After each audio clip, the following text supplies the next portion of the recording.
రాజన్న సిరిసిల్ల పూర్వ కరీంనగర్ జిల్లా నుండి 11 అక్టోబర్ 2016న ఆవిర్భవించింది. దీని చుట్టూ కరీంనగర్, కామారెడ్డి మరియు సిద్దిపేట జిల్లాలు ఉన్నాయి.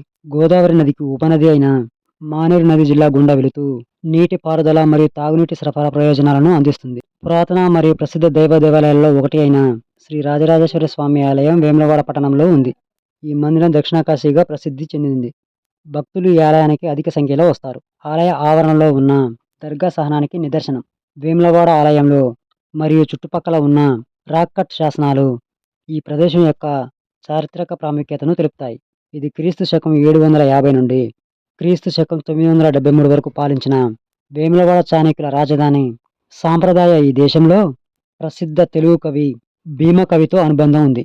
అయితే ప్రసిద్ధ కన్నడ కవి పంప ఇక్కడ ఆర్కేశ్రీ యొక్క ఆస్థాన కవిగా నివసించారని మరియు అతని కన్నడ భారతను తన రాజప్రాపకం కోసం అంకితం చేశారని మరింత ఖచ్చితమైన రుజువు ఉంది.